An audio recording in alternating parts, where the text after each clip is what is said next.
ওমা, পিছিয়ে যাচ্ছেন কেন? আজ আর কাছে আসতে মন চাইছে না? সেদিন তো আমার খুব কাছে এসেছিলেন, আমার শরীরের প্রতিটা অঙ্গ প্রত্যঙ্গ ছুঁয়েছিলেন। সেদিন এই ভয় কোথায় ছিল? শুনুন, এসব ফালতু কথা বলা বন্ধ করুন। আমি জানি আমি একজন ধর্ষক। আমি আপনাকে ধর্ষণ করেছি, এটা এক্ষুনি গিয়ে আপনি আপনার পরিবারকে জানিয়ে দিন। তারপর পুলিশ ডেকে এনে আমাকে গ্রেফতার করিয়ে দিন। পাত্রে দেখতে এসে রীতিমতো ভূত দেখার মতো চমকে গেল অরিক সোভান। অক্ষিপটে ভেসে উঠল তার কিছুদিনের আগের সেই মুহূর্তগুলো। তবে সে কিন্তু একা চমকালো না, তার পাশে বসে থাকা তার বন্ধু নীরবও সমানতালে চমকেছে। নীরব খুব মনোযোগ সহিত তার সামনে বসে থাকা রমণীর আপাত মস্তক পরখ করে নিশ্চিন্ত হলো এই সেই মেয়ে। ঘাম ছুটে গেল তার, হাত দিয়ে কপাল মুছে বন্ধুর কানের কাছে মুখ নিয়ে ফিসফিসিয়ে বলল, দোস্ত, এটা সেই মেয়েটা না যাকে কয়দিন আগে তুই... বাকি কথা বলার আগেই অরিক নীরবের হাতে চাপড়ে ধরল। চোখ গরম করে তাকিয়ে চুপ থাকতে বলল তাকে। দমে গেল নীরব, কিন্তু মনের ভয় কমেনি তার। মেয়েটার এই নীরব চাহনি যেন তাদের ভয়কে আরো বাড়িয়ে তুলছে। বাড়ির বড়রা কথা বলবে, তাই সেই ফাঁকে অরিক আর রাইমাকেও আলাদা রুমে দেওয়া হলো একটু কথা বলার জন্য। রাইমার কাজিনসরা তাদের রুমে রেখে বেরিয়ে গেল। অরিকের চোখ মুখ শুকনো দেখেই বোঝা যাচ্ছে সে ভীষণ ভীত। চোখ তুলে মেয়েটির দিকে তাকাচ্ছে না পর্যন্ত। রাইমাও চুপচাপ দাঁড়িয়ে রইল অনেকক্ষণ। গভীর মনোযোগে পর্যবেক্ষণ করলো সে অরিককে। তারপর সে অরিকের দিকে দু কদম এগিয়ে গিয়ে বলল, আমাকে চিনতে পারছেন? অরিক এবার তাকালো। সেই চাহনিতে ভয় ছাড়া যেন আর কিছুই দেখতে পারছে না রাইমা।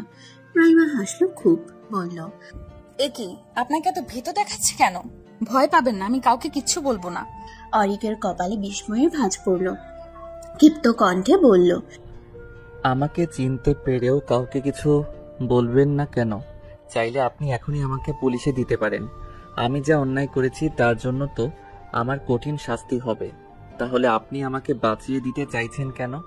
কি উদ্দেশ্য আপনার?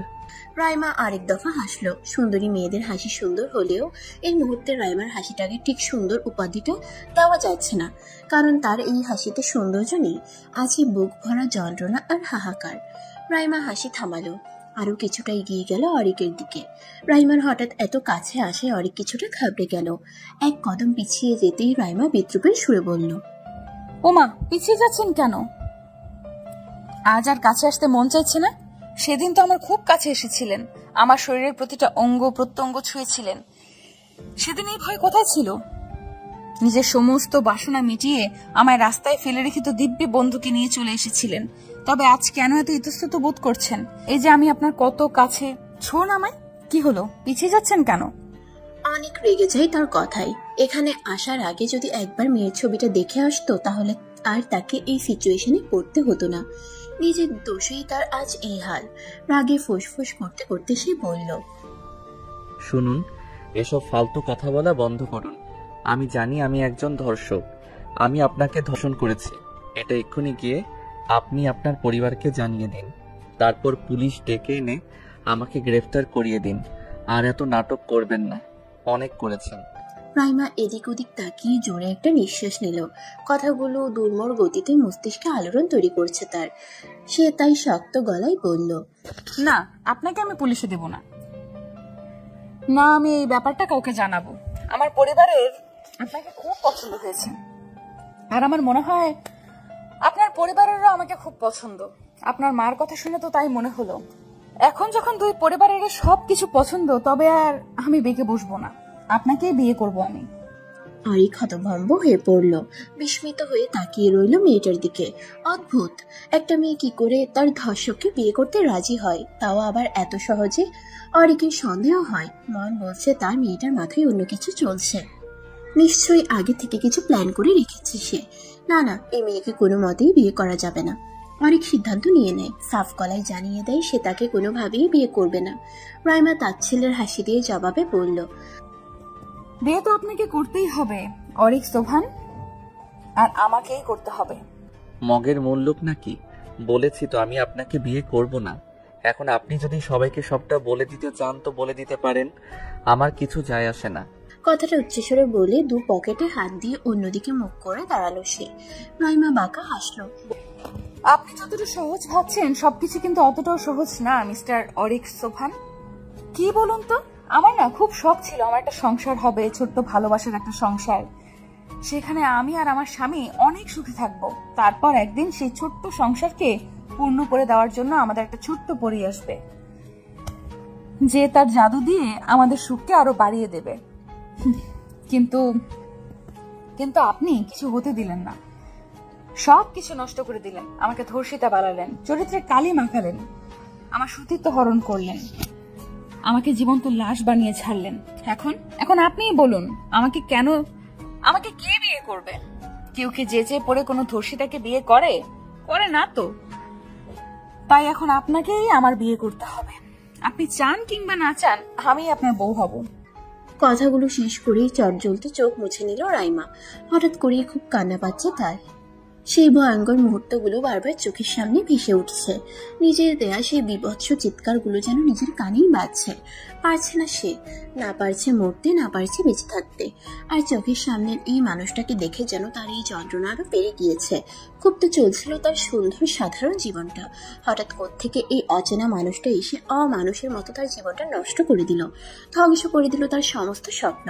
এর জন্য সে কোনোদিনও এই মানুষটাকে ক্ষমা করতে পারবে না, কোনোদিনও না। মা, আমি ওই মেয়েকে বিয়ে করব না। কাপড় ভাঁজ করছিলেন লিমা সোভান। ছেলের তিক্ত কণ্ঠ শুনে ঘাড় ফিরিয়ে তার দিকে তাকালেন। বিরক্তিতে ভ্রু কুচকে বললেন, কেন, কি সমস্যা? অরিক নাকমুখ ফুলিয়ে কঠোর গলায় বলল, আমার ওকে পছন্দ হয়নি তাই। ছেলের কথায় বিরক্তির মাত্রাটা যেন আরো বাড়ল। তিনি বললেন, পছন্দ না হওয়ার কি কারণ? মেয়েরূপে গুণে সত্যের থেকে একদম পারফেক্ট, তাহলে কি জন্য তোমাকে তাকে পছন্দ হলো না? মা, ওর কথা বলার ধরন আমার ভালো লাগেনি। লিমা সোভান এবার জোরে নিঃশ্বাস নিলেন। ছেলের সমস্যাটা যেন ধরতে পেরেছেন। ছেলের কাছে এগিয়ে গেলেন তিনি। বুকের উপর দুহাত ভাঁজ করে গম্ভীর সুরে বললেন, এখন আর এসব কথা বলে কোনো লাভ নেই অরিক। কাল আমাদের পাকা কথা বলা হয়ে গিয়েছে, পরের সপ্তাহে তোমাদের বিয়ে। অযথা ফ্যাসেল বাঁধিও না। আমি জানি তুমি ইচ্ছে করে বিয়েটা ভাঙতে চাইছো, আর ওই মেয়েকে পছন্দ না হওয়ার কোনো কারণে আমি দেখছি না। তোমার বাবার আর আমার ওকে যথেষ্ট পছন্দ হয়েছে। সেই ক্ষেত্রে তোমার পছন্দ না হলেও চলবে। তোমার পছন্দের মেয়েগুলোকে আমার দেখা আছে। ওই ধরনের মেয়েকে আমি কখনো আমার বাড়ির বউ বানাবো না। তাই এখন এসব বাদ দিয়ে বিয়ের প্রিপারেশন নাও, যাও। অরিকের চোখ মুখ কালো হয়ে যায়। মাকে কি করে বোঝাবে কেন সে এই মেয়েকে বিয়ে করতে চাইছে না? সত্যিটাও তো বলতে পারছে না। মা জানলে তাকে কোনোদিনও ক্ষমা করতে পারবে না। এদিকে সে এটাও টের পাচ্ছে তার জন্য সামনে খুব খারাপ কিছু অপেক্ষা করছে। ওই মেয়ে তাকে এমনি এমনি বিয়ে করছে না, নিশ্চয়ই এর পেছনে তার কোনো ভয়ানক উদ্দেশ্য আছে। শুনেছে মেয়েদের যখন আর কিছু হারানোর ভয় থাকে না, তখন নাকি তারা জানোয়ারের চেয়েও হিংস্র হয়ে ওঠে। তবে কি এবার তাকেও রাইমার হিংস্রতার শিকার হতে হবে? কথাগুলো ভাবতেই গলা শুকিয়ে উঠে তার। যে ছেলে আজ পর্যন্ত কাউকে পরোয়া করতো না, সে আজ এক সাধারণ মেয়ের ভয়ে এভাবে অস্থির হয়ে উঠছে। নিজেকেই যেন চিনতে পারছে না অরিক। তার এই একটা ভুল তার জীবনটাকে যে ঠিক কিভাবে এলোমেলো করে দিবে সেটা সম্পর্কে আদৌ তার কোনো ধারণা নেই। মায়ের কথায় মন মরা হয়ে রুমে এসে বসলো অরিক। অস্থির মনটা কিছুতেই শান্ত হচ্ছে না। শুয়ে বসে কোনো কিছুতেই শান্তি মিলছে না যেন। এসির পাওয়ারটা আরো কমিয়ে দিল, যেন একটু হলেও শরীরের উষ্ণতাটা কমে। মনে যেন প্রশান্তি পায়। বিছানায় গা এলিয়ে দিয়ে নীরবকে কল লাগালো। ও পাশ থেকে কল রিসিভ হতেই অরিক বলে উঠল, ফ্রি থাকলে এক্ষুনি বাসায় আয়। নীরব আর কথা বাড়ালো না, সোজা অরিকদের বাসায় চলে এলো। 6 তলা বিল্ডিং এর 4 তলার এক বিশাল অ্যাপার্টমেন্টে থাকে তারা। লিফট থেকে নেমে সোজা অরিকের রুমে গিয়ে ঢুকলো নীরব। বিছানায় এলোমেলো হয়ে শুয়ে থাকা অরিকের অবস্থা দেখিয়ে নীরব টের পেল সে কতটা দুশ্চিন্তায় আছে। নীরব গিয়ে বসলো তার পাশে, খেয়ে সুরে বলল, দোস্ত কি হবে এখন? হ্যাঁ। অরিক চোখ তুলে তাকালো, খ্যাপা কণ্ঠে বলল, কি হবে সেটা আগে থেকে জানলে কি আর এখন এত দুশ্চিন্তা করতাম? হ্যাঁ, তাও ঠিক। কিন্তু দোস্ত, ওই মেয়ে চাইটা কি বলতো? তুই ওকে রেখেছো, তোকে কিছুই করলো না, উল্টো তোকে বিয়ে করতে চাইছে। ব্যাপারটা না ঠিক আবার মাথায় ঢুকছে না রে। অরিক উঠে বসলো, চিন্তিত কণ্ঠে বলল, সেটাই তো আমি বুঝতে পারছি না, মেয়েটা আসলে চাই কি, তার মনে কি চলছে। এইটুকু আমি নিশ্চিত যে এমনি এমনি এই মেয়ে আমাকে বিয়ে করছে না, নিশ্চয়ই এর পেছনে কোনো গভীর উদ্দেশ্য আছে। নীরব ভয়ার্ত দৃষ্টিতে অরিকের দিকে তাকায়, বলে, তোর জন্য আমিও ফেসে গেছি। সেদিন বারবার বারণ করেছিলাম, শুনিসনি আমার কথা। ইচ্ছে মতো মেয়েটার সাথে, আর এদিকে আমি কিছু না করেও ফেসে গেছি। ওই মেয়ে আমাকেও ছাড়বে না, যেভাবে কালকে আমার দিকে তাকাচ্ছিল। অরিক দীর্ঘশ্বাস ফেলে, বলে, সেদিন অনেক বেশি নেশা করে ফেলেছিলাম। নেশার ঘুরে যে এসব করে ফেলবো জীবনে কল্পনাও করিনি। আর ওই মেয়ে অত রাতে ওই রাস্তায় কি করছিল? আর সবচেয়ে বড় কথা হলো আমি তখন নেশার ঘরে ছিলাম, তাই ওকে একটু টিস করে ফেলি। তাই বলে কি ও আমাকে চড় মারবে? এই একটা চড়েই তো আমার মাথা গরম হয়ে যায়, তাই রাগ সামলাতে না পেরে এত কিছু করে ফেলি। এখন বুঝতে পারছি কি করেছি, কিন্তু এখন আর কিছু করারও নেই। না জানি আমার কপালে কি আছে। চোখ বুঝে ঘন ঘন নিঃশ্বাস ফেলতে থাকে অরিক। নীরব ভীত সন্ত্রস্ত মন নিয়ে বসে বসে ভাবতে থাকে কি করা যায়। ভাবতে ভাবতে সে হঠাৎ বলে ওঠে, দোস্ত এক কাজ কর, তুই এই মেয়েটার কাছে ক্ষমা চেয়ে নে। দরকার পড়লে পা ধরে ক্ষমা চা, আমার মনে হয় মেয়েটা তোকে ক্ষমা করে দিবে। অরিক হতাশ কণ্ঠে বলে, একটা মেয়ের সব থেকে মূল্যবান সম্পত্তি হলো তার সতীত্ব। সেই সতীত্বটাকেই আমি নষ্ট করে দিয়েছি। তোর কি মনে হয় মেয়েটা আমাকে এত সহজে ক্ষমা করে দিবে? নীরব চুপ হয়ে যায়। না, দিবে না। সে যদি মেয়ে হতো তবে সেও দিত না। কিন্তু ওই যে পুরুষ মানুষ রাগের বশে মারাত্মক ভুল করে ফেলেছে, সেই ভুলের প্রায়শ্চিত্ত তো এবার তাদের করতেই হবে। অনেকক্ষণ বসে দুই বন্ধু কথা বলল। তারপর একসময় নীরব চলে গেল তার বাসার দিকে। কেউই কোনো উপায় আওড়াতে পারল না। ভাবতে ভাবতে ক্লান্ত হয়ে এক পর্যায়ে তারা আশাই ছেড়ে দিল। ভেবে নিল ভাগ্যে যা আছে তাই হবে। নীরব যেতেই অরিক গোসলের জন্য উঠল। টাওয়ালটা গলায় ঝুলিয়ে ওয়াশরুমের দিকে পা বাড়াতেই হঠাৎ সে তার ফোনে পরপর অনেকগুলো নোটিফিকেশনের শব্দ পেল। সে এগিয়ে গিয়ে বিছানা থেকে ফোনটা হাতে নিয়ে দেখলো কিসের এত নোটিফিকেশন। ফোনের স্ক্রিনে তখন একটা আননোন নাম্বার থেকে কিছু মেসেজ দেখতে পেল। অনেক সেটা দেখার জন্য হোয়াটসঅ্যাপে ঢুকলো। তারপর সেই নাম্বারে গিয়ে দেখলো অনেকগুলো ছবি।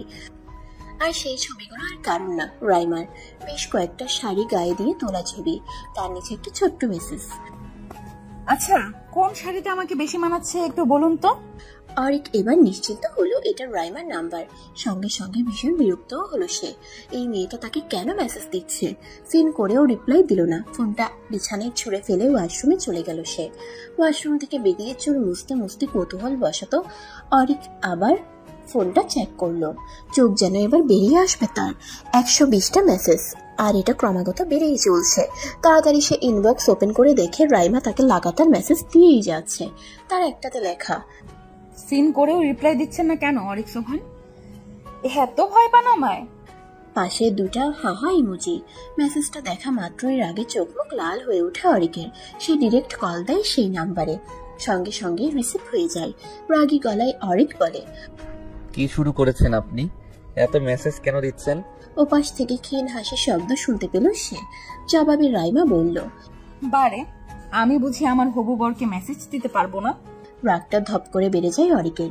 চেঁচিয়ে উঠে বলে, মজা করা বন্ধ করুন। ইচ্ছে করে করছেন এসব, তাই না? আমি জানি আপনার উদ্দেশ্য খুব খারাপ, তাই যা বলার সরাসরি বলুন। অযথা এত নাটক করবেন না। রাইমা বাঁকা হাসে, বলে, নাটক করছি? বাহ, আপনি তো খুব চালাক। যাই হোক, আমার নাটকে কিন্তু আপনার পরিবার খুব সুন্দর ফেসে গেছে। এবার আপনার পালা। জানেন তো আপনি আমার জীবনে খুব স্পেশাল একটা পার্সন। আপনাকে আমি আমার জীবন থেকে দূরে সরে যেতে দেব না। আপনাকে আমার লাগবে। আমার অন্ধকার জীবনের প্রতিটা হিসাব নিকাশ মেটানোর জন্য আপনাকে আমার প্রয়োজন। তাই নাটক বলুন আর যাই বলুন, আপনাকে আমি ফাঁসিয়েই ছাড়বো। কথাটা বলে বিকট শব্দে হেসে কলটা কেটে দেয় রাইমা। অরিক স্তব্ধ হয়ে দাঁড়িয়ে থাকে। কোনরূপ প্রতিক্রিয়া নেই তার মাঝে। তবে কি সত্যি তার সাথে ভয়ানক কিছু হতে চলেছে? রাইমা ফোন রাখতেই তার রুমে তার মা এলেন। রুফাইদা খানম হাতে কিছু গয়না নিয়ে এসে বিছানার এক কোণে বসলেন। তারপর রাইমাকে ইশারা দিয়ে তার পাশে বসতে বললেন। রাইমাও বসলো। রুফাইদা খানম একে একে গয়নাগুলো আলাদা করে সুন্দর করে রাখলেন। তারপর তার মধ্যে থেকে একটা মোটা চেন আর একজোড়া দুল রাইমার হাতে দিয়ে বললেন, এগুলো তোকে দিলাম মা, মার স্মৃতি হিসেবে তোর কাছে রেখে দিস। রাইমা তার হাতের গয়নাগুলোর দিকে তাকালো। তারপর আবার চোখ তুলে মায়ের দিকে তাকালো। বিষণ্ণ হেসে বলল, মা, তুমি আমার কাছে অমূল্য সম্পদ। তোমাকে মনে রাখার জন্য আমার কোনো জিনিসের প্রয়োজন নেই। আমার মনে প্রাণে মস্তিষ্কে আজীবন তুমি আর বাবা থাকবে। তোমাদের মনে রাখার জন্য আমার এসবের প্রয়োজন নেই মা। রাইমা মৃদু হাসলেন। মেয়ের মাথায় হাত রেখে বললেন, তা আমি জানি মা, কিন্তু আমি তো তোর মা। মা হয়ে মেয়েকে তার বিয়েতে কিছু দিব না? সরি, আমার আহামরি কিছু নেই রে মা। এই যে এই গয়নাগুলো তোকে দিলাম, আর বাকি 2টা চেন আমি আমার নাতি নাতনিদের জন্য রেখে দিলাম। ভবিষ্যতে ওদের দেখতে হবে না। কথাগুলো বলতেই ওনার মুখে যেন অন্যরকম একটা হাসি ফুটে উঠল। মায়ের ওই হাসি মুখখানা দেখে রাইমার মন ধক করে উঠল। এটুকু সময়ে নাতি নাতনিকে নিয়েও ভেবে ফেলেছেন তিনি, অথচ তার মা জানেও না তার মনে কি চলছে, তার সাথে কি হয়েছে, সে কিভাবে দিন কাটাচ্ছে। রাইমা আর কিছু বলল না। কিছু মিথ্যে স্বপ্ন দেখে যদি কারো মনে সুখ আসে, তবে থাকুক না সেই সুখটা। কি দরকার সত্য বলে সেটাকে বিগড়ে দেওয়ার। যা, এইগুলো আলমারিতে রেখে আয়, তারপর গোসল করে খেয়ে দিয়ে রেডি হ, বাইরে যেতে হবে। আলমারি খুলতে খুলতে রাইমা জিজ্ঞেস করলো, কোথায় যাবে মা? উমা, মার্কেটে যেতে হবে না? কয়দিন পর বিয়ে, কিছুই তো শপিং করা হয়নি। রাইমা ঘুরে তাকালো। আলমারিটা বন্ধ করে আবারও এসে মায়ের পাশে বসলো। মায়ের হাত দুটো জড়িয়ে ধরে অপরাধী কণ্ঠে বলল, আচ্ছা মা, আমি তো আজ পর্যন্ত তোমার কাছ থেকে কিচ্ছু লুকাইনি। যখন যা করেছি সব বলেছি তোমায়। তুমিও আমাকে সবসময় সাপোর্ট করেছো। যদি কোনোদিন শোনো আমি তোমার কাছ থেকে কিছু লুকিয়েছি আর সেটা খুব বড় কিছু, তাহলে আমাকে ক্ষমা করতে পারবে? রুফাইদা খানমের কপালে এবার ভাঁজ পড়লো। মেয়ের গালে হাত রেখে চিন্তিত কণ্ঠে তিনি বললেন, কি হয়েছে মা তোর? কোনো সমস্যা? কি লুকানোর কথা বলছিস? রাইমার বুকটা কাঁপছে, আর পারছে না যেন। নিজের সাথে ঘটে যাওয়া সেই ভয়ঙ্কর ঘটনাটা চিৎকার করে মাকে বলতে ইচ্ছে করছে, কিন্তু পারছে না। মা যে সহ্য করতে পারবে না। হাই প্রেশারের রোগী, স্ট্রোক করবে সঙ্গে সঙ্গে, কিন্তু এত কিছু মনে চেপে রেখেও থাকতে পারছে না। কষ্ট হচ্ছে খুব। রাইমা কোনো জবাব না দিয়ে মাকে জড়িয়ে ধরলো। রুফাইদা খানম যেন এতে আরো অবাক হলেন, কিন্তু তিনি এখনই কিছু বললেন না। মেয়েকে তিনি বিশ্বাস করেন, ভরসা করেন, তাই এখন আর এসব নিয়ে মাথা না ঘামিয়ে তিনি বললেন, আমি জানি তুই এমন কিছু করবি না যার জন্য আমি তোকে ক্ষমা করতে পারবো না। তোর প্রতি আমাদের সেই আস্থা আছে। এখন এসব বাদ দিয়ে তাড়াতাড়ি গোসল করে আয়, আমি রান্নাঘরে যাচ্ছি। মাকে ছেড়ে মুচকে হেসে রাইমা মাথা নাড়ালো। তারপর মা চলে যেতেই বিষণ্ণ দীর্ঘশ্বাস ফেলে ওয়াশরুমে ঢুকতো গোসল করতে। মা, আমি শপিং এ যেতে পারবো না, আমার কাজ আছে। একটা দেব ধরে, তোমার কাজ মানে তো বন্ধুদের সাথে আড্ডা দেয়া। চুপচাপ রেডি হও, রাইমারাও বেরিয়েছি, তাদের সাথেই আমরা শপিং করব। কি? চেঁচিয়ে উঠলো অরিক, নাক মুখ কুচকে বলল, ইম্পসিবল, ওদের সাথে আমি কিছুতেই শপিং করব না। লিমা সোফান এবার রেগে গেলেন, বললেন, আমার হাতে মার খেও না কিন্তু। তুমি তো যথেষ্ট বড় হয়েছো, এই বয়সে মার হাতে মার খাওয়াটা শোভা পায় না। তাই ভালো ভালো বলছি, রেডি হয়ে গাড়ি বের করো, আমি আর নীরা নিচে আসছি। কথাটা বলে তিনি সোজা বেরিয়ে গেলেন। এদিকে অরিক রাগে ক্ষোভে ফেটে পড়ছে। আবার ওই মেয়েকে দেখতে হবে, আবার এর কথা শুনতে হবে। উফ, পারছে না নিজের চুল নিজে ছিঁড়ে ফেলতে। রাগে কোনো রকমে রেডি হয়ে অরিক নিচে গ্যারেজে চলে গেল গাড়ি বের করতে। তারপর সে গাড়িটা বাইরে বের করে নীরবকে একটা কল লাগালো। কই আছিস? বাসে কেন?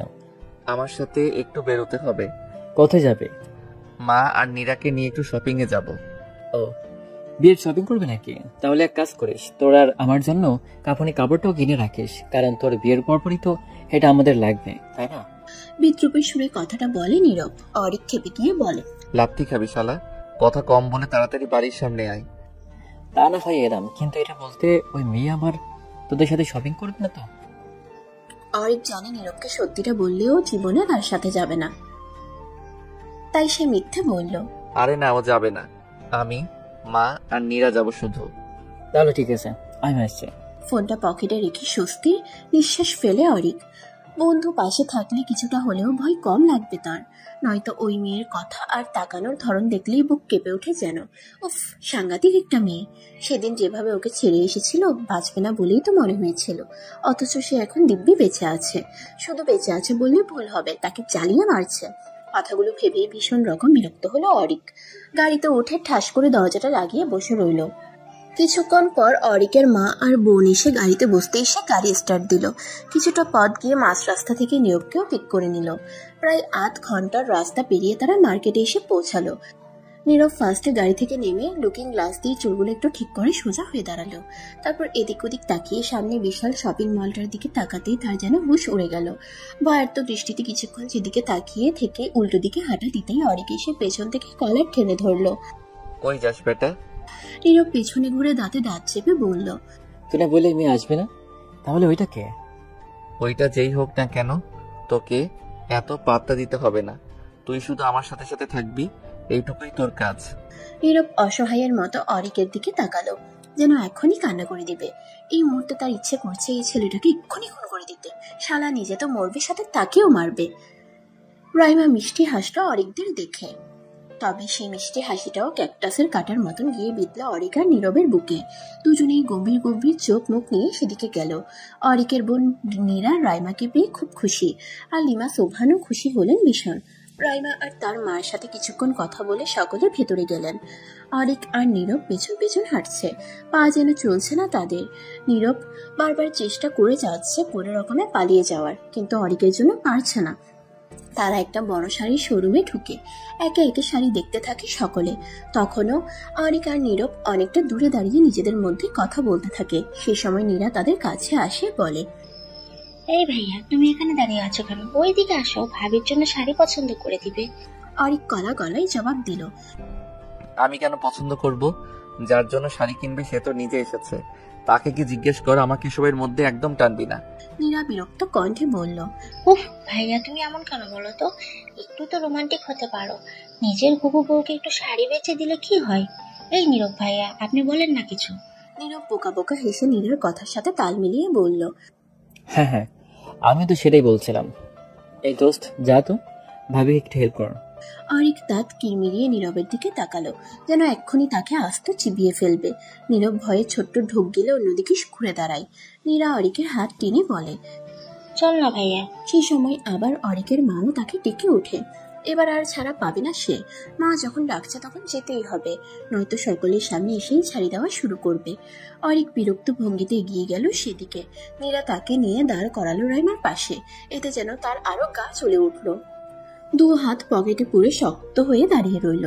লিমা সোভান তখন একটা লাল কাঁথান শাড়ি দেখিয়ে বলল, বাবা দেখ তো এই শাড়িটা কেমন। অরিক পাত্তা না দিয়ে বলল, মা, আমি শাড়ির ব্যাপারে অত কিছু বুঝি নাকি? তুমি আছো, এই যে আন্টি আছেন, তোমরা দেখো না আমাকে কেন এসবের মাঝে টানছো? স্বাভাবিকভাবেই এই কথাটা রাইমার মায়ের কাছে ভালো লাগে না। মন খচখচ করে উঠল তার। ছেলের কি তবে এই বিয়েতে মত নেই? না হলে সে এত বিরক্ত কেন? রাইমা তার মায়ের দিকে তাকিয়ে দেখে সে অবাক দৃষ্টিতে অরিককে দেখছে। সেও টের পায় তার মায়ের মনে হয়তো সন্দেহ জেগেছে।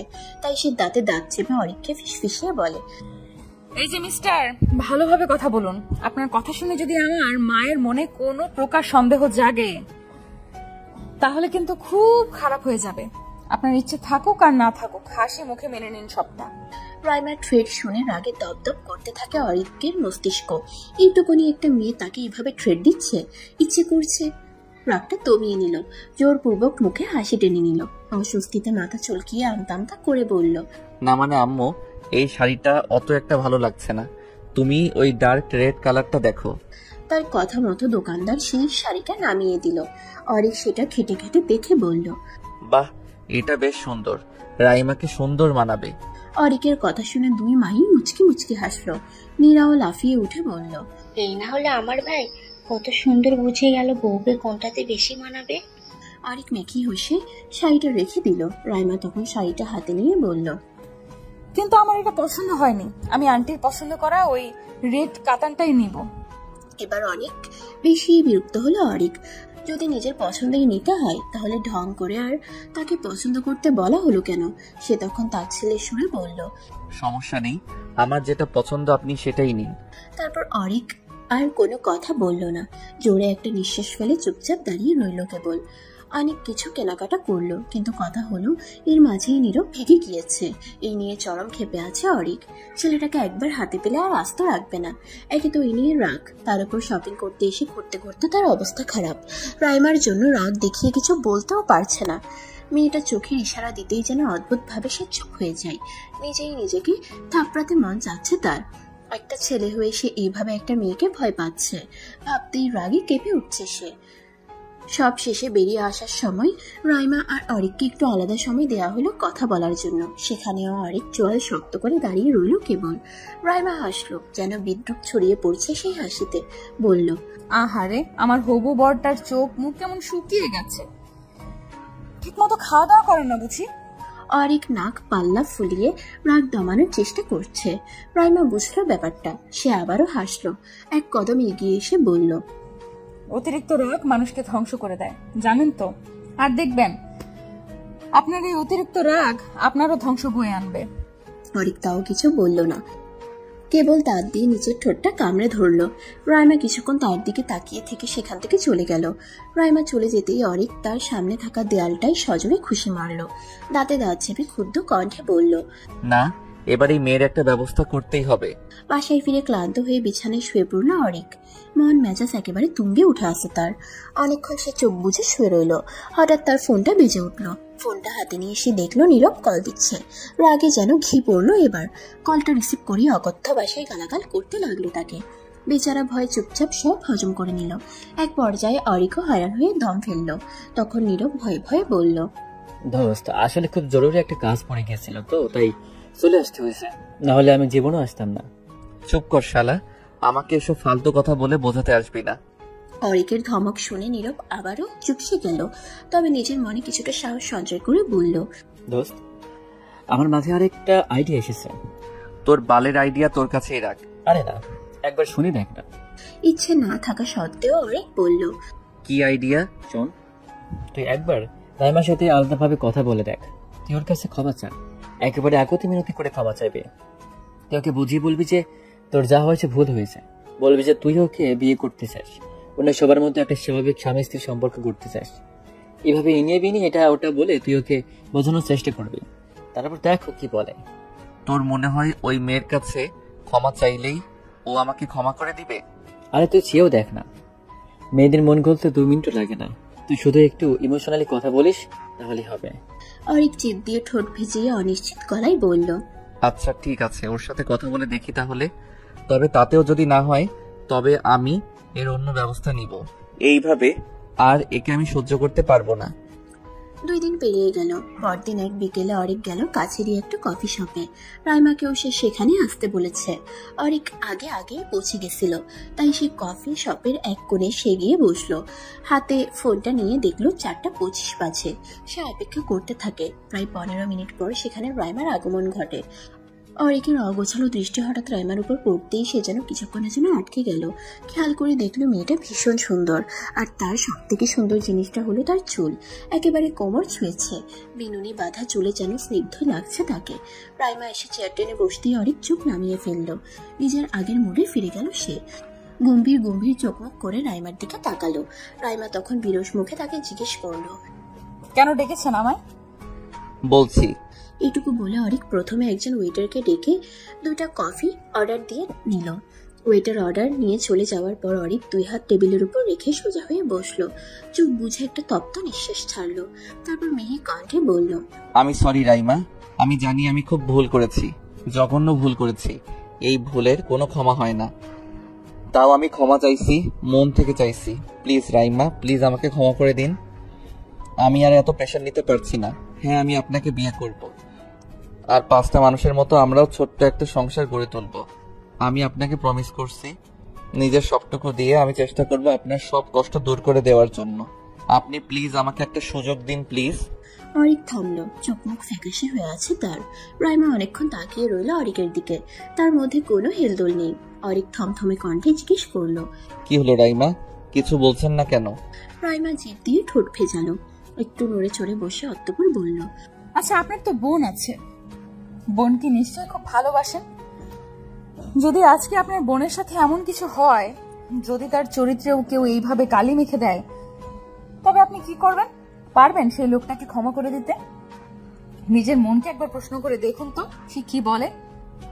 যদি আপনার মন বলে হ্যাঁ আপনি ওই ব্যক্তিকে ক্ষমা করে দিতে পারবেন, তবে ঠিক আছে, আমিও আপনাকে ক্ষমা করে দেব। এবার আপনিই বলুন, কি বলছে আপনার মন?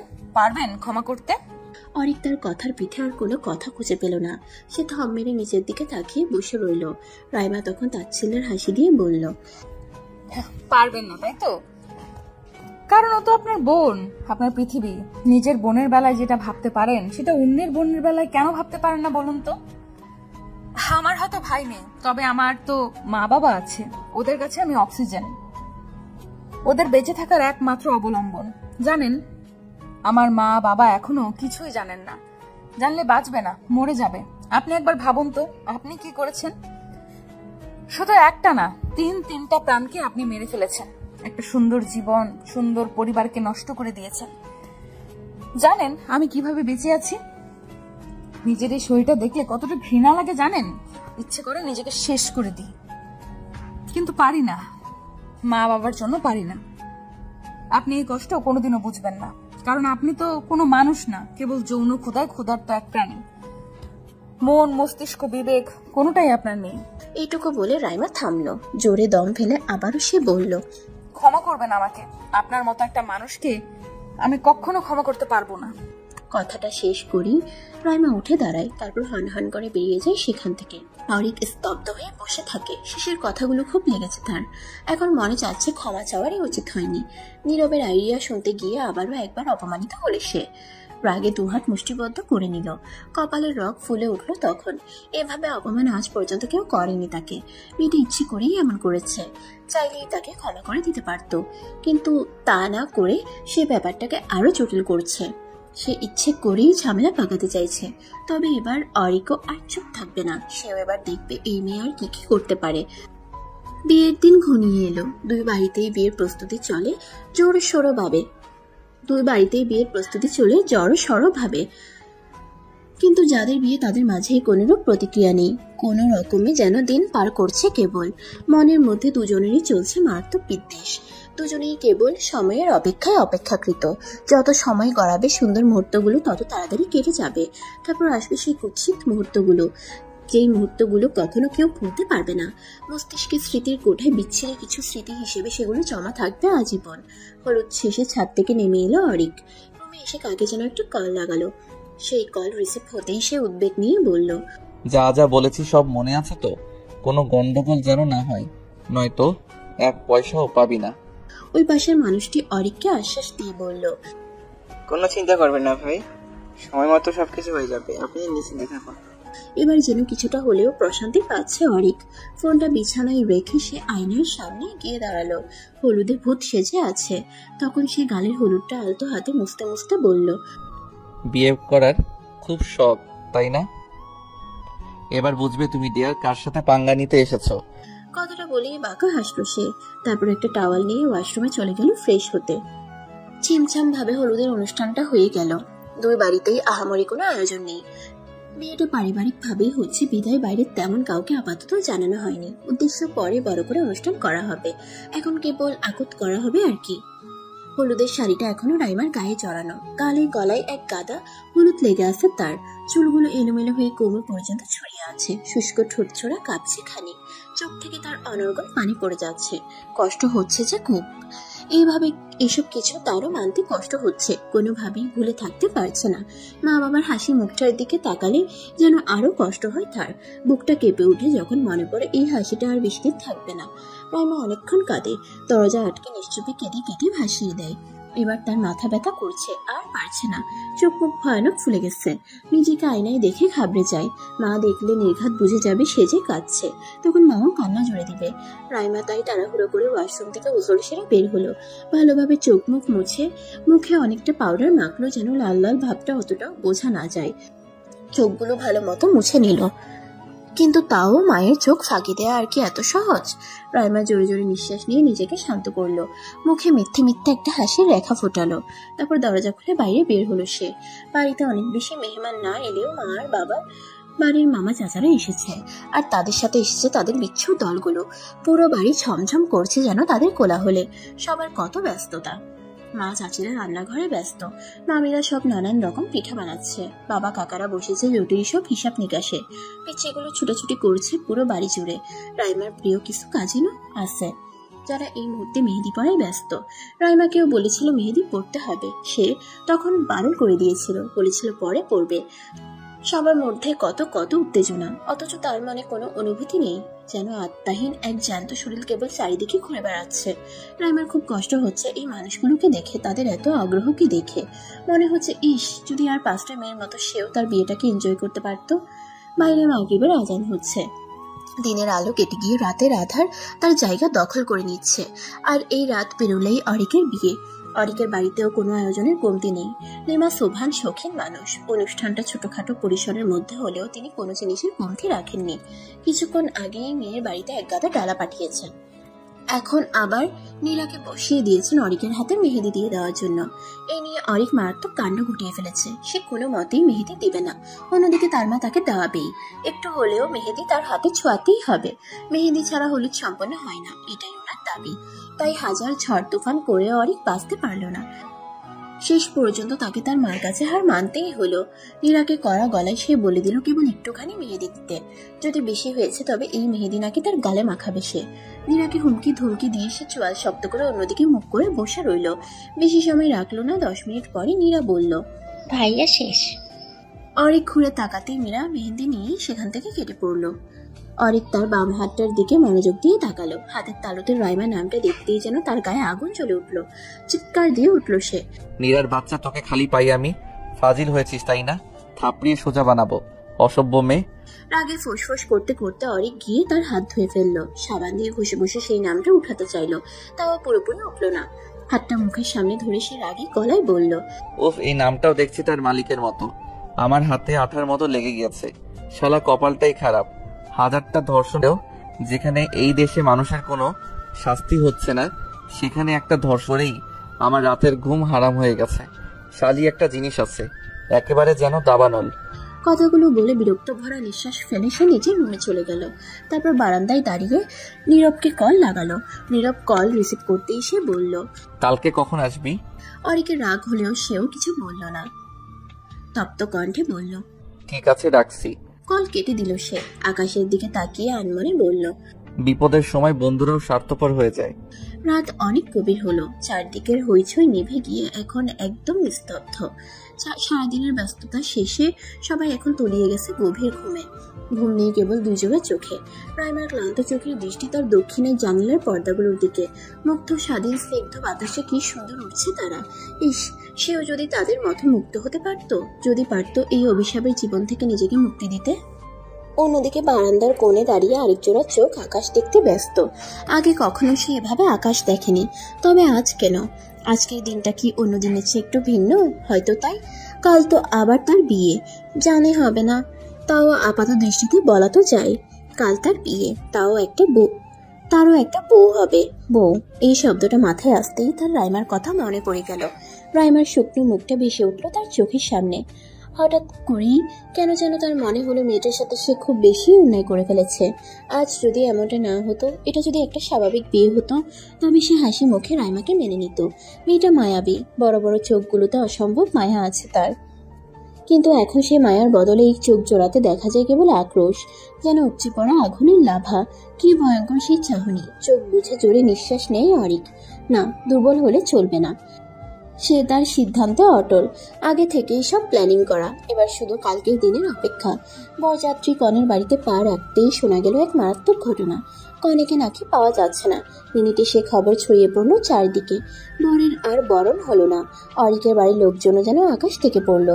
রাইমার বাবা দুশ্চিন্তা আর ভয়ে একেবারে ভেঙে পড়লেন। রাইমার চাচা মামারা কোনো রকমে মেহমানদের ভেতরে আনলেন। বাড়ির মধ্যে হইচই পড়ে গেছে।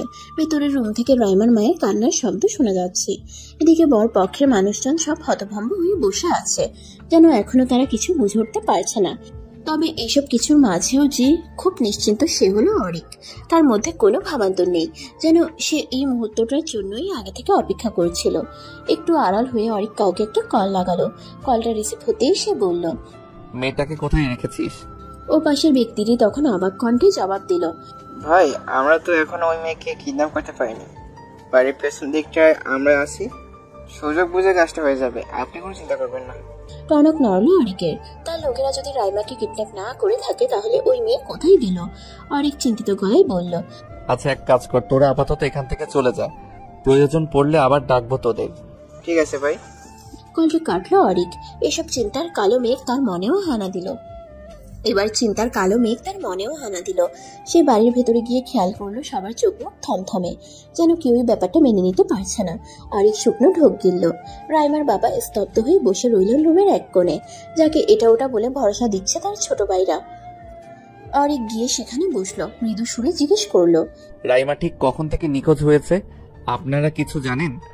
সেখানে থাকা রাইমার ছোট মামা জবাবে বলল, প্রায় ঘন্টা দেড়েক আগে মেয়েটা বাইরে ছিল, আসলে মন খারাপ ছিল তো, তাই তার বাগানের সামনে দাঁড়িয়েছিল। এতটুকু পর্যন্ত ওর কাজিনরা দেখেছে। তারপর হঠাৎ করে আমার মেয়ে ওকে রেডি করানোর জন্য ডাকতে এসে দেখে ব্যাগের কোথাও নেই, ইনফ্যাক্ট পুরো বাড়ির কোথাও নেই। ফোনটা তার রুমে পড়ে আছে। এই যে 2 ঘন্টা হতে চললো, তাও তো ওর কোনো খবর পাওয়া যাচ্ছে না। ওর কোনো ফ্রেন্ডের বাসায় খবর নিয়েছেন? যদি ওদের কারোর বাসায় যেয়ে থাকে? চেনা পরিচিত সব জায়গায় খোঁজ নেওয়া হয়েছে, কোথাও নেই। অরিকের মুখটা চুপসে গেল। অবচেতন হয়ে পড়ে থাকা রাইমার বাবার মুখ থেকে এবার কিছু আওয়াজ বেরুলো। তিনি কাঁপা কাঁপা গলায় বললেন, আমার মেয়েটাকে সবাই খারাপ বলছে যে ও নাকি কোন ছেলের হাত ধরে পালিয়ে গিয়েছে। কিন্তু আমি তো চিনি আমার মেয়েকে। আমার মেয়ে কখনো এমন কোনো কাজ করতে পারে না যেটাতে তার মা বাবার অসম্মান হবে। নিশ্চয়ই আমার মেয়ের সাথে কোনো অন্যায় হয়েছে, না হলে আমার মেয়ে কখনোই এমনটা করতে পারে না। এই বলে তিনি অস্থির হয়ে পড়লেন। অরিক বিধ্বস্ত নয়নে চেয়ে রইল মানুষটার দিকে। মেয়েকে কিছুক্ষণের জন্য হারিয়ে যেন পাগল প্রায় অবস্থা হয়েছে তার। একটু আগেও রাইমার নিখোঁজ হওয়ার খবরটা শুনে ভীষণ খুশি হলেও এখন তার আর ভালো লাগছে না। অন্য সবার মতো তার মনও দুশ্চিন্তায় ভরে গেল। কোথায় গেল মেয়েটা? এমনটা তো নয় যে তাকে বিয়ে করবে বলে পালিয়ে গিয়েছে। সেই তো চেয়েছে বিয়েটা করার জন্য। তাহলে এখানে কি তৃতীয় কারোর হাত আছে? অনেক ভাবতে থাকে। রাইমার বাবা এবার ভীষণ অস্থির হয়ে ওঠেন, যার জন্য ওনার শরীর দুর্বল হয়ে পড়ে। সবাই মিলে হাজার বুঝালেও তিনি বুঝছেন না। বারবার উঠে বাইরে চলে যেতে চাইছেন। মেয়ে নাকি নিজেই খুঁজে বের করবেন, কিন্তু এখন বাইরে গেলেই তার শরীরের আরো অবনতি ঘটবে, তাই বাকিরা তাকে আটকানোর চেষ্টা চালাচ্ছে, কিন্তু উনি শুনবেই না। এসব দেখে অরিক ওনার পাশে বসে ওনার হাত দুটো জড়িয়ে ধরলো। রাইমার বাবা ভেজা চোখগুলো অরিকের মুখের উপর গিয়ে স্থির হলো। অরিক চাপা নিঃশ্বাস ফেললো, নিজেকে কিছুটা ধাতস্থ করে বলল, এত অস্থির হবেন না আঙ্কেল, রাইমা ঠিক চলে আসবে। আমরা এতগুলো মানুষ আছি, সবাই মিলে খুঁজবো ওকে। আপনি বলেছেন না আপনার মেয়ে কোনো ভুল করতে পারে না, আমিও সেটাই বিশ্বাস করি। রাইমা কোনো ভুল করেনি, তাই ওর সাথেও কোনো ভুল হবে না। শুধু আপনি একটু ধৈর্য ধরুন প্লিজ। অরিকের কথা শুনে এবার কিছুটা হলেও তিনি শান্ত হলেন। জবাব দিলেন না কোনো। দেয়ালটায় পিঠ ঠেকিয়ে বসে রইলেন কেবল। অরিকদের সাথে তাদের কিছু আত্মীয় এসেছিল, তারা এখন এই নিয়ে খুব কানাঘুষা করছে, যার অধিকাংশ কথাই রাইমার বাবার কানে যাচ্ছে। বাকি সবাইও সেসব শুনছে, কিন্তু বলতে পারছে না কিছু। কিন্তু এতক্ষণ চুপ থাকলেও এবার অরিক রেগে গেল যখন সে তার এক আত্মীয়ের মুখে শুনল যে, আরে আজকালকার মেয়ে না, এদের আবার বিয়ে টিয়ে নিয়ে এত চিন্তা আছে নাকি? এরা তো বিয়ের আগে পোয়াতি হয়ে বসে থাকে। দেখ গিয়ে আবার ও নিশ্চয়ই এই কাজ করে বসেছে, তাই এখন আর পথ না পেয়ে পালিয়েছে। অরিক চেঁচিয়ে উঠল, বাজে কথা বলা বন্ধ করুন। এখানে থেকে ফালতু কথা না বলে চুপচাপ চলে যান। যদি বিয়ে হয় তবে আপনার বাসায় একটা বিরিয়ানির প্যাকেট পাঠিয়ে দেওয়া হবে। এখন আপনি আসতে পারেন। মহিলাটি বড় বড় চোখ করে তাকালো। অপমানে গা জ্বলে উঠল তার। অরিক এখনো দাঁতে দাঁত চেপে তার দিকে তাকিয়ে আছে। মহিলাটি ফুসতে ফুসতে অরিকের মায়ের দিকে তাকিয়ে বলল, শেষ পর্যন্ত আবার একটা ঘর পালানো মেয়েকে ছেলের বউ করো না জানো। ব্যাগ হাতে ঝুলিয়ে হনহন করে বেরিয়ে গেলেন তিনি। অরিক তখন বলল, বাকি যারা ওনার কথার সাথে তাল মেলাচ্ছিলেন ওনারাও চলে যেতে পারেন। এখানে কোনো সার্কাস হচ্ছে না যে দাঁড়িয়ে দাঁড়িয়ে রং দেখবেন। কিছু মানুষ সত্যি সত্যি বেরিয়ে গেল, আর এখন কেবল অরিকের পরিবারের ঘনিষ্ঠ কিছু লোকজনই রয়েছে। অরিক তখন তার মায়ের কাছে গিয়ে কিছু বলতে যাবে, তার আগেই তার ফোনটা বেজে ওঠে। তাকিয়ে দেখে নীরব কল করছে। কলটা কেটে দেয় সে, কিন্তু সঙ্গে সঙ্গেই আবার কল চলে আসে। অরিক এবার বিরক্ত হয়ে বাইরে গেল, তারপর তার কলটা রিসিভ করলো। সে কিছু বলার আগেই নীরব বলে উঠল, কিরে দোস্ত, কেমন এনজয় করছিস বউ ছাড়া বিয়ে? অরিক বুঝে উঠতে পারলো না ঠিক, কপাল কুঁচকে বলল, মানে হলো তোর বউ তো নেই সেখানে, সেটা এখন আমার কাছে। জোরে চেঁচিয়ে উঠে অরিক। নীরব হাসতে হাসতে বলে, আরে দোস্ত, এবার বল কেমন দিলাম? শেষ পর্যন্ত বিয়েটা আটকাতে পারলাম তো। এবার বল ইমের সাথে কি করে চাই? এই কদিন যা জ্বালিয়েছে না, ভাবছি আমার কাছে একটা মারাত্মক ড্রাগের ডোজ আছে, সেটাই পুশ করবো নাকি ওর শরীরে। আমি জানি ও সেটার রিয়াকশন সহ্য করতে পারবে না, হয় মরবে নয়তো আত্মারা হয়ে বাকিটা জীবন কাটাতে হবে। ভালো হবে না বল? আমাদের আর তখন কোনো টেনশন থাকবে না। খবরদার নীরব, এসব কিছু করবি না তুই। আমার ব্যাপার আমি বুঝে নিতাম। তুই কোন সাহসে আমাকে কিছু না বলে ওকে কিডন্যাপ করলি? ওর গায়ে যেন এটুকু আঁচড় না লাগে। কোথায় আছিস বল, আমি এক্ষুনি আসছি।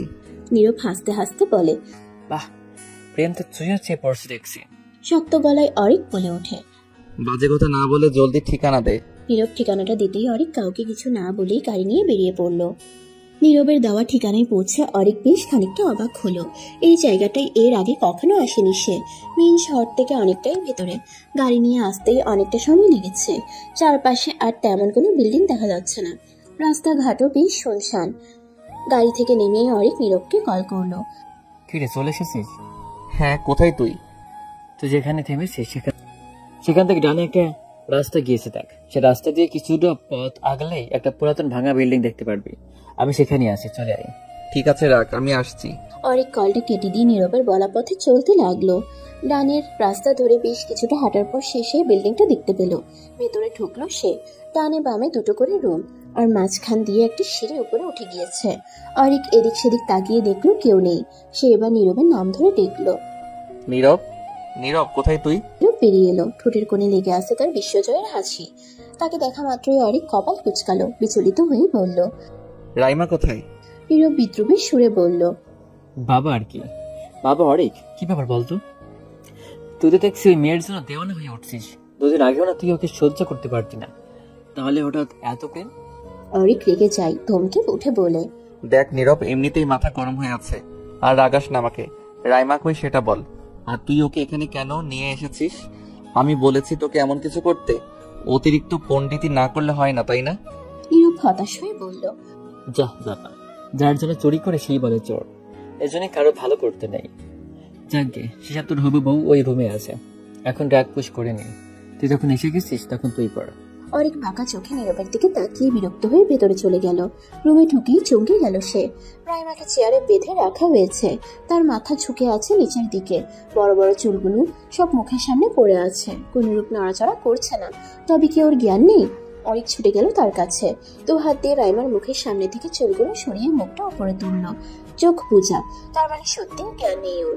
অরিক রাগে নীরবের দিকে তাকিয়ে বলল, এই তুই কি করেছিস ওর সাথে? ওর জ্ঞান নেই কেন? আরে পুরো চিল। আর সময় রুমাল চেপে সেন্সাস করেছিলাম, তাই এখনো ওর জ্ঞান ফিরেনি। এতে করে ভালোই হয়েছে। জ্ঞান থাকলে কি আর ও কিভাবে আটকে রাখা যেত? যে মেয়ে, বাবারে বাবা। অরিকের রাগটা যেন আরো বেড়ে গেল। সে জোরে চেঁচিয়ে উঠল, তোকে বলেছি আমি এত কিছু করতে? শালা, সবসময় অতিরিক্ত করিস। ওইদিকে ওর মা বাবার কি অবস্থা জানিস? এখন ওর জ্ঞান ফিরবে কখন কে জানে। অরিকের এহেন ব্যবহার নীরবের মোটেও ভালো লাগেনি। সে তো ভেবেছিল তার এই কাজে অরিক খুব খুশি হবে, কারণ সে তো চেয়েছিল বিয়েটা না করার জন্য। তাহলে এখন আবার এভাবে রিয়াক্ট করছে কেন? নীরব কিছুক্ষণ বিরক্ত হয়ে দাঁড়িয়ে রইল। তারপর সে তার পকেট থেকে একটা ইনজেকশন বের করে অরিকের কাছে গিয়ে বলল, নে দোস্ত, এটা ওর শরীরে পুশ কর। মাইটা মরে গেলে শাস্তি। তোর আর আমার দুজনের বিপদ শেষ। বল শেষ হবে? এমনিতেই এক ঝামেলায় ফেসে গেছি, তুমি এখন আসছো আরেক ঝামেলা লাগাতে। এতদিন ছিলাম ধর্ষক, এখন আবার খুনি হব। শালা, যা ভাগ এখান থেকে। অরিক ক্রোধ নিয়ে কথাগুলো বলল। নীরব কিছুটা রাগী গলায় বলল, আরে তুই বুঝতে পারছিস না কেন? এই মেয়ে বেঁচে থাকলেও আমাদের মরতে হবে। তোর কি মনে হয় এই মেয়ে আমাদের ফাঁসিতে না ঝুলিয়ে ছাড়বে? জীবনও ছাড়বে না। তাই সময় থাকতে মেয়েটার একটা ব্যবস্থা করে ফেল। আর তুই যদি না পারিস, শর্ত হবে আগে ওকে ইনজেকশনটা দিয়ে দিচ্ছি। নীরব এগিয়ে আসতে অরিক তার থেকে টান মেরে ইনজেকশনটা নিয়ে দূরে ছুঁড়ে মারে। নীরব এতে খুব রেগে যায়। কি করলি তুই এটা? তুই জানিস ওইটা একটা দাম কত? না, জানি না, আর জানতেও চাই না। আমি না করার পরে তুই কোন সাহসে ওকে ইনজেকশন দিতে যাচ্ছিলি? আমি না করেছি মানে না। খবরদার আমার কথার উপরে যাবি তো। অরিকের কথায় নীরব এবার অনেক বেশি খেপে গেল। কড়া গলায় বলল, হ্যাঁ, সবসময় আমাকেই তোর কথা শুনে চলতে হবে, আর তুই জীবনে আমার কথা শুনবি না। সেদিন আমি না করেছিলাম না, এই মেয়েটার সাথে এমন করিস না। সেদিনও তুই আমার কথা শুনিস নি। তোর যা মন চেয়েছে তুই তাই করেছিস, আর তোর ভুলে আজ আমিও ফেসে গেছি। এখন আমাকে তোর পাপের ভার নিতে হবে। কেন? সবসময় আমি কেন তোর কথা শুনবো? তুই তো আমার কথা কোনোদিন শুনিস না, তাই আমিও তোর কথা শুনবো না। এই মেয়ে এখান থেকে বেশি ফিরতে পারবে না। আমি তোর জন্য ফাঁসতে পারবো না, আমাকে মেরেই ছাড়বো। এই বলে নীরব এদিক ওদিক তাকিয়ে সামনে পড়ে থাকা একটা বিশাল ইটের টুকরা নিয়ে ছুটে এলো রাইমার মাথায় আঘাত করবে বলে। কিন্তু সে আঘাত করার আগেই অরিক তাকে ধরে ফেলে, হাত থেকে ইটটা নিয়ে ছুঁড়ে ফেলে দেয়। তার বুকটা হঠাৎ কেঁপে ওঠে, চিৎকার দিয়ে উঠে সে বলে, কি করছিলি তুই? পাগল হয়ে গিয়েছিস? কেন এসব করছিস? তোর সাথে কিছু হবে না। অন্যায় করেছি আমি, শাস্তি পেলে আমি পাবো। তুই কেন এত ভয় পাচ্ছিস? আমি তোর কিছু হতে দিব না। কিন্তু তাই বলে তুই এখন এইভাবে মেয়েটাকে মারতে চাইছিস? এই ইট দিয়ে আঘাত করলে কি হতো বুঝতে পারছিস? হ্যাঁ, বুঝতে পারছি। আর বুঝতে পারছি বলেই এমনটা করতে চেয়েছিলাম। কিন্তু তুই আমাকে কেন আটকাচ্ছিস? তুই কি ওকে ভালোবেসে ফেলেছিস নাকি বল আমি ইতিমধ্যে এই মেয়ের প্রেমে পড়ে গেলি? তপ্ত কণ্ঠে কথাগুলো বলল নীরব। অনেক নিজেও বুঝতে পারছে না তার কি হয়েছে। কিছুক্ষণ আগেও যে মেয়েটাকে সে সহ্য করতে পারতো না, এখন সেই মেয়েটার জন্যই তার মায়া হচ্ছে। আর এটা কেন হচ্ছে সেটা সে বুঝতে পারছে না। আর এক জিভ দিয়ে তার শুকনো ঠোঁটছোড়া ভেজালো, তারপর নরম গলায় বলল, না, আমি ওর প্রেমে পড়িনি। কিছুক্ষণ আগে আমিও ওর খারাপ চেয়েছিলাম, কিন্তু বিশ্বাস কর, ওর নিখোঁজ হওয়ার খবরটা ওর মা বাবার কানে যাওয়ার পর থেকে ওনারা খুব ভেঙে পড়েছেন। ওনাদের অবস্থা দেখে আমার নিজেরই খুব মায়া লাগছিল। রাইমার আম্মু হাউমাউ করে কাঁদছিলেন। আশেপাশের মানুষগুলো যাই নয় তাই বলেছে। এত কিছুর মাঝে থেকে আমার বারবার তখন মনে পড়ছিল, আজ যদি রাইমার জায়গায় নীরা থাকতো তবে আমার আর মায়ের অবস্থাটাও ঠিক এরকম হতো। আমি জানি ও বেঁচে থাকলে আমারই ক্ষতি, কিন্তু মারা গেল ওর পুরো পরিবারের ক্ষতি। ওকে ছাড়া ওর পরিবার নিঃস্ব, যেমন আমরা আমাদের নীরাকে ছাড়া। তাই আমি এখন পারছি না রে, নিজের একটা ভুলকে ঢাকতে। এখন আমি একসাথে এতগুলো প্রাণ নিতে পারবো না। প্লিজ দোষ ছেড়ে দে মেয়েটাকে। আমি তোকে প্রমিস করছি তোর কিছু হবে না। আমি আমার ঘাড়ে সব দোষ তুলে নিব, আর রাইমাকেও আমি বোঝাবো। কিন্তু এখন আপাতত তুই একটু বোঝ প্লিজ। অনেক বোঝানোর পর নীরব বুঝল। মনের ভেতর বিশাল ক্রোধ নিয়ে এসে রাইমার বাঁধন খুলে দিল। মেয়েটার এখনো জ্ঞান ফেরেনি। আর কোনো উপায় অন্তর না দেখে অনেক তাকে কোলে তুলে নিল। তারপর আস্তে করে গাড়িতে গিয়ে বসালো। গাড়ির ভেতরে থাকা একটা পানির বোতল থেকে কিছুটা পানি নিয়ে তার চোখে মুখে পানি ছিটটা দিল। তারপর সে গিয়ে বসলো ড্রাইভিং সিটে। নীরবকে অনেক গুছিয়ে তাদের সাথে নিল। সে গাড়ি স্টার্ট দেওয়ার আগে তার ফোনটা বেজে উঠলো। হাতে নিয়ে দেখলো তার মা কল দিচ্ছে। কলটা রিসিভ করলো সে। তার মা তখন উৎকণ্ঠা নিয়ে বলল, তুমি আবার কোথায় গিয়েছো অরিক? তোমাকে না পেয়ে তো এখানে সবার টেনশন আরো বেড়েছে। সে মৃদু এসে বলল, আর টেনশন করতে হবে না মা, সবাইকে বলে দাও রাইমাকে পাওয়া গিয়েছে। ও এখন আমার সাথেই আছে। আমরা বাসায় আসছি। চোখের ভারী পল্লবগুলো মেলে ধরতে কষ্ট হচ্ছে। শরীরটা যেন অবশ লাগছে। হাত পা নাড়াতে পারছে না। মাথায় চিনচিন ব্যথা করছে। চোখগুলো যখন খুব কষ্টে একটু মেললো রাইমার কাছে, তখন মনে হলো চারপাশটা যেন সাদা ধোঁয়ায় পরিপূর্ণ। কিছু দেখতে পাচ্ছে না সে। শরীরটা ভার হয়ে আছে। কষ্ট করে আস্তে আস্তে তাকানোর চেষ্টা করলো রাইমা। প্রথমেই বুঝে উঠতে পারলো না সে কোথায় আছে। আবছা চোখের দৃষ্টি পাশে অরিকের উপর পড়তেই তার মস্তিষ্ক যেন জেগে উঠল। একটু নড়লো, ভ্রু কুঁচকালো। নিজেকে অরিকের গাড়িতে আবিষ্কার করে চমকে গেল সে। গলা দিয়ে কথা বেরোচ্ছিল না, তাও কষ্ট করে সে বলে উঠল, আমাকে কোথায় নিয়ে যাচ্ছেন? রাইমার কণ্ঠ শুনে অরিক তার দিকে তাকালো। স্বস্তির নিঃশ্বাস ফেলে বলল, যা জ্ঞান ফিরেছে তাহলে। রাইমা জোরে জোরে নিঃশ্বাস নিচ্ছে। বুঝে উঠতে পারছে না কিছু। পেছনে তাকিয়ে দেখলো নীরব আছে। এবার সে অনেকটা অস্থির হয়ে উঠল। ক্ষিপ্ত কণ্ঠে দম নিয়ে বলল, আমাকে কোথায় নিয়ে যাচ্ছেন আপনারা? আবার আমার সাথে কি করতে চাইছেন? গাড়ি থামান বলছি, প্লিজ গাড়ি থামান। আমি আপনাদের সাথে কোথাও যাব না, গাড়ি থামান। রাইমা অনেক বেশি অস্থির হয়ে উঠল। গাড়ির দরজা ধরে টানাটানি করতে লাগলো। অরিক এক হাতে তাকে বাধা দেওয়ার চেষ্টা করে বলল, শান্ত হন রাইমা, আমরা আপনাকে নিয়ে আপনার বাসায় যাচ্ছি, অন্য কোথাও আমরা যাচ্ছি না। দেখুন এটা আপনার বাসার রাস্তা। রাইমার এবার খেয়াল করলো, হ্যাঁ এই রাস্তাটা পরিচিত তার। তাও সে ঠিক শান্ত হতে পারলো না। নিজের হাত থেকে এক ছটকায় অরিকের হাতটা সরিয়ে দিয়ে বিচলিত কণ্ঠে বলল, তার মানে এতক্ষণ আমি আপনাদের কাছে ছিলাম? কই, আমার তো কিছু মনে পড়ছে না। আমার তো মনে আছে আমি আমার বাগানে ছিলাম। হঠাৎ তখন কেউ একজন পেছন থেকে আমার মুখে কিছু একটা চেপে ধরে, আর তারপরে আস্তে আস্তে আমার শরীর অবশ হয়ে যায়। তার মানে এসব আপনার কাজ? আমাকে অজ্ঞান করে আবার আপনারা আমার সাথে খারাপ কিছু করেছেন। কেন আপনারা আমার সাথে এমন করছেন? কি ক্ষতি করেছি আমি আপনাদের? কেন করছেন আমার সাথে এমন? রাইমা কাঁদতে আরম্ভ করে। অরিক আর না পেরে গাড়িটা রাস্তার এক পাশে দাঁড় করায়। গাড়ি থেকে নেমে যেতে দেখে রাইমা দ্রুত গাড়ি থেকে নেমে যেতে চায়, কিন্তু অরিকের জন্য পারে না। অরিক রাইমার দুই বাহু চেপে ধরে তাকে তার দিকে ঘুরিয়ে নেয়। তারপর সে রাইমার চোখের দিকে তাকিয়ে নরম সুরে বলে, আমাদের ভুল বুঝছেন রাইমা, আপনার সাথে খারাপ কিছু হয়নি। বিশ্বাস করুন আপনি এখন একদম ঠিক আছেন। আর হ্যাঁ, এটা সত্যি যে এসব কিছু নীরব করেছিল। ও চেয়েছিল আপনার সাথে যেন আমার বিয়েটা না হয়। আমার বন্ধু তাই আমাকে বাঁচাতে এসব করেছে, কিন্তু আমার বোঝানোর পরও বুঝেছে ওর কোনো দোষ নেই রাইমা, যার দোষ সব আমার। আমি আপনাকে রেপ করেছি, আপনাকে মানসিক কষ্ট দিয়েছি, তার জন্য শাস্তি দিতে হলে আমাকে দিবেন, কিন্তু প্লিজ ওকে ক্ষমা করে দিন। আমার জন্য ও ফেসেছে। সেদিন ও আমাকে অনেক বাধা দিয়েছিল, কিন্তু আমি শুনিনি। সব দোষ আমার রাইমা, প্লিজ আপনি ওর উপর আমার ড্রাইভার চাপাবেন না, ও সত্যি নির্দোষ। কথাগুলো বলতে গিয়ে গলা কাঁপছিল অরিকের। সে তখন রাইমাকে ছেড়ে দিয়ে তার সিটে হেলান দিয়ে বসে চোখ বুঝল। রাইমা নিষ্প্রভ তাকিয়ে রইল তার দিকে। পেছনে নীরব স্তব্ধ হয়ে বসে রইল। সে বুঝতে পারছে তার বন্ধু এখন তার ভুলের জন্য অনেক বেশি পস্তাচ্ছে, কিন্তু সময় থাকতে তো আর সে বুঝলো না। পিনপত নীরবতা কাটিয়ে অরিকের নির্লিপ্ত কণ্ঠটা বেজে উঠল। সে ঘাড় কাত করে রাইমার দিকে তাকালো, ক্ষীণ সুরে বলল, আমি জানি না রাইমা আপনি আমাকে কেন বিয়ে করতে চাইছেন, তবে এইটুকু জানি এই বিয়েটা আর 5টা বিয়ের মতো স্বাভাবিক না। বিয়ের পরও হয়তো আপনি আমাকে ক্ষমা করতে পারবেন না, হয়তো স্বামী হিসেবে মেনেই নিবেন না কোনোদিন। আমার ভুলের জন্য আমি এখন ভীষণভাবে অনুতপ্ত। আমি জানি আপনি সেটা বিশ্বাস করবেন না। আজকে আমি আপনার মা বাবাকে দেখে উপলব্ধি করতে পেরেছি যে আমি কত বড় ভুল করেছি। ওই মানুষগুলো আপনাকে অনেক বেশি ভালোবাসে। রাইমা এখন আমার মনে হচ্ছে আমার লাইফের সব থেকে খারাপ সময় আজকের দিনটা। আমি এতদিন আপনাকে সহ্য করতে পারতাম না, কিন্তু আজ আপনাকে না পেয়ে আমার নিজেরই খুব অস্থির লাগছিল। বারবার নিজেকে অপরাধী মনে হচ্ছিল। আমার জন্য আপনি কষ্ট পেয়েছেন, আপনার পুরো পরিবার কষ্ট পেয়েছে। আমি আমার অন্যায় স্বীকার করে নিচ্ছি। আপনি বলেছিলেন আমাকে এত সহজে পুলিশে দিবেন না, খুব কষ্ট দিবেন আমায়। আমি আপনার সেই কষ্ট মাথা পেতে নিতে রাজি আছি। আপনার যা ইচ্ছে আমার সাথে তাই করতে পারেন, যত শাস্তি দেওয়ার দিতে পারেন, আমার কোনো আপত্তি নেই। তবে শুধু একটাই চাওয়া, এসবের মধ্যে নীরবকে আনবেন না। আর বাড়িতে গিয়ে প্লিজ কাউকে বলবেন না যে নীরব আপনাকে কিডন্যাপ করেছিল। এটা আপনার কাছে আমার অনুরোধ, প্লিজ রাইমা। অরিকের চোখগুলো ছলছল করছে। রাইমা তার চোখের দিকে তাকিয়ে চোখ নামিয়ে ফেললো।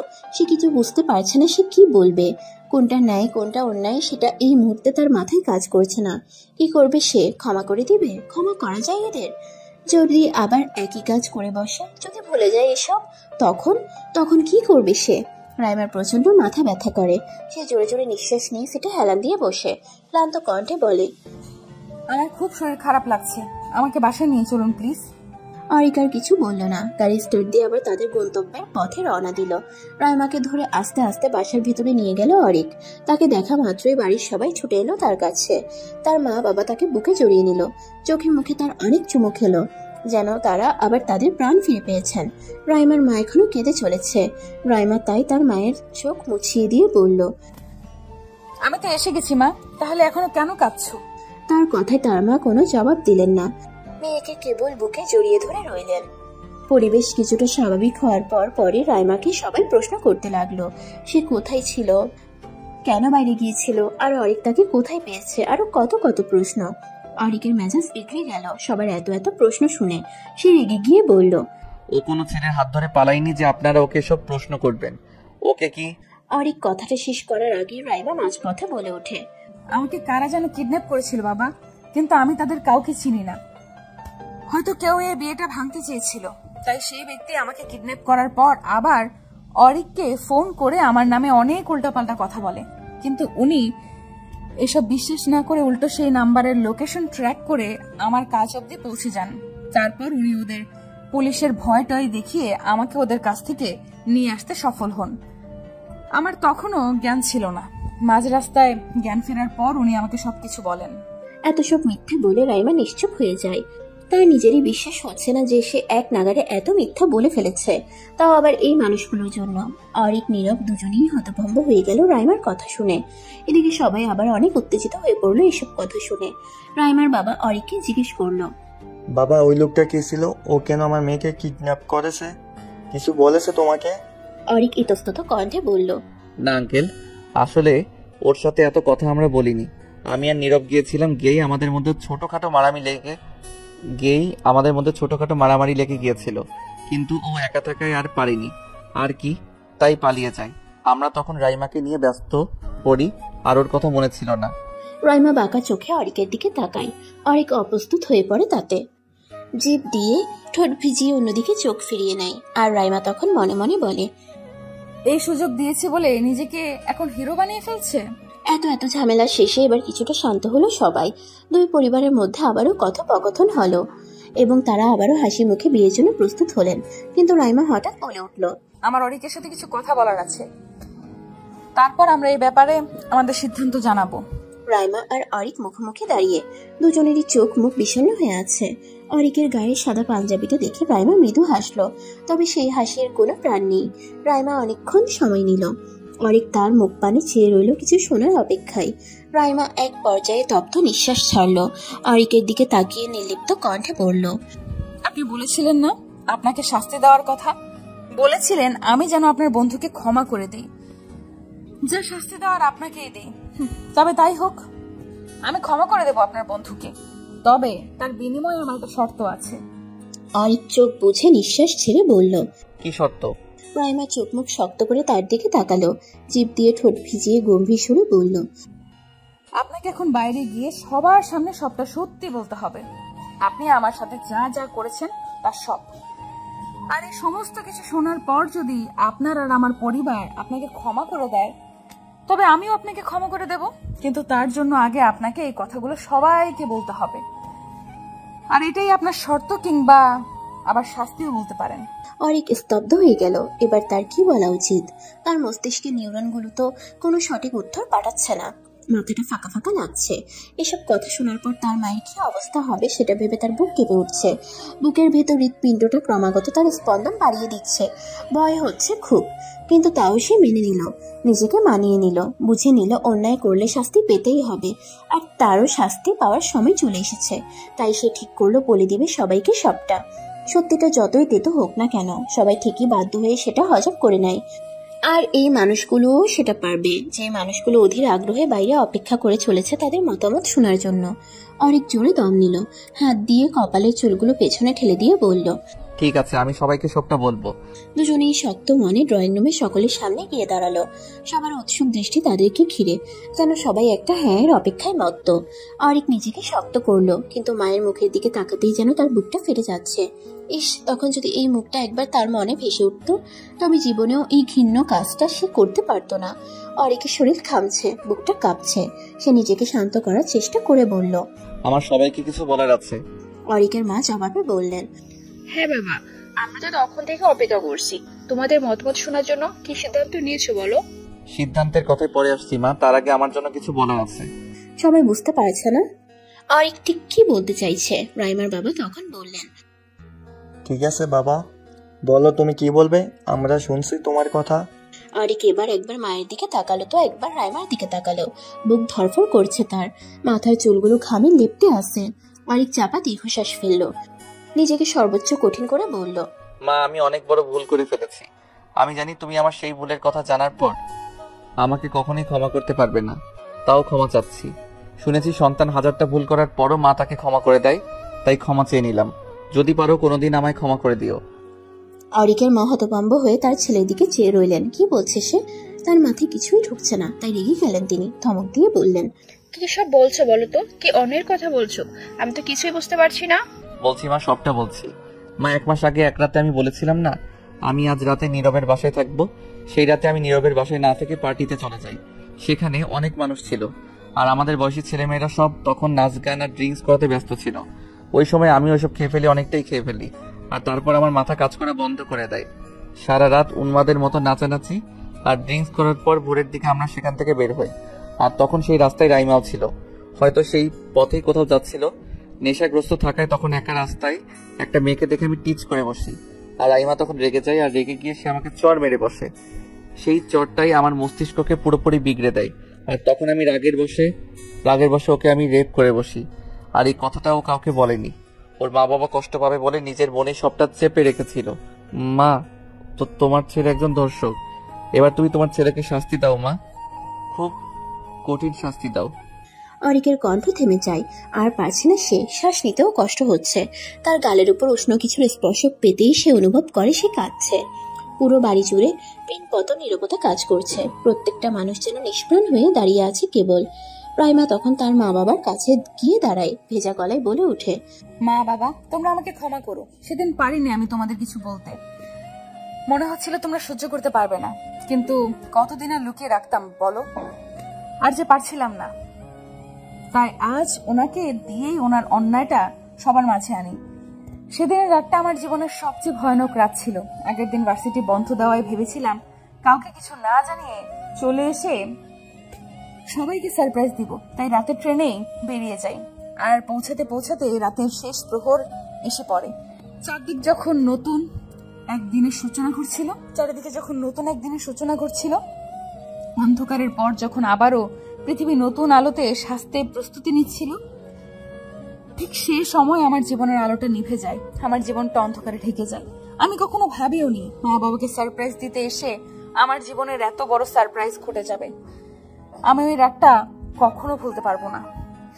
তবে আমি তোমাদের জন্য জীবনের এই কালো অধ্যায়টাকে সাথে নিয়ে এগিয়ে যেতে পারবো। এবার তোমরাই সিদ্ধান্ত নাও আমার এখন কি করা উচিত। এই স্তব্ধতার বুক চিরে রাইমার মায়ের গগন বিদারী কান্নার শব্দ শোনা গেল। সেই কান্নার তীক্ষ্ণ সুর সকলের হৃদয়কে যেন খান খান করে দিচ্ছে।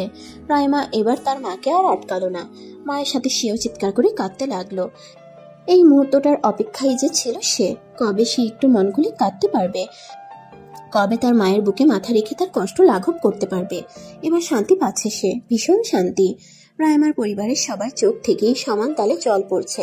তারা যেন এখনো বিশ্বাস করতে পারছে না কিছু, এত কিছু হয়ে গেল এই মেয়েটার সাথে, অথচ তারা কেউ কিছুই বুঝলো না। নিজেদের বোকামিতে নিজেরাই এখন মাথা চাপড়াচ্ছে। রাইমার মামা চাচারা রেগে গিয়ে অরিককে মারতে পর্যন্ত গিয়েছিলেন, কিন্তু রাইমা বাধা দেওয়ায় আর পারেননি। অরিক এখন স্তব্ধ হয়ে দাঁড়িয়ে আছে। ওইদিকে লিমা সোভান কাঁপা কাঁপা হাতে তার ফোনটা হাতে নিলেন। তারপর কার একটা নাম্বারে কল করে বললেন, আমার ছেলে একজন ধর্ষক, আপনারা এসে তাকে গ্রেপ্তার করুন। আমি আমার ছেলের সই জায়গায় আছি, আপনারা প্লিজ চলে আসুন। সবার আর বুঝতে বাকি ছিল না তিনি কাকে কল দিয়েছেন। সকলেই এবার শান্ত হয়। অরিকের মা বোন নীরব হয়ে বসে আছে। তারা আজ থেকে এক ধর্ষকের মা আর বোন। কথাটা ভাবতেই কলিজা কেঁপে উঠল তাদের। তাও একটা টু শব্দ করলো না কেউ। অরিক এক পলক মায়ের দিকে তাকিয়ে আবার চোখ নামিয়ে ফেলল। তার মনে হলো সে আর তার এই মুখ কোনোদিন মাকে দেখাতে পারবে না। পুলিশ এলো, তদন্ত করলো অনেক। অরিক আবারও তার শব্দ স্বীকার করলো। মায়ের সামনে তার ছেলেকে গ্রেফতার করে নিয়ে যাওয়া হলো। ছেলের বিয়েতে এসেছিল এক বুক আনন্দ নিয়ে, সেই আনন্দ এখন বিষাদে পরিণত হলো। তিনি এখন বাড়ি ফিরে যাবেন, তবে শূন্য বুকে। একজন ধর্ষকের তো এটাই প্রাপ্য। যাওয়ার আগে রাইমার পরিবারের প্রত্যেকটা মানুষের কাছে তিনি ক্ষমা চেয়েছেন, আর তারাও তাকে ক্ষমা করে দিয়েছেন। অরিক বর্তমানে জেলে। রাইমার বলা শেষ কথাগুলো এখনো তার মস্তিষ্কে বিচরণ করে।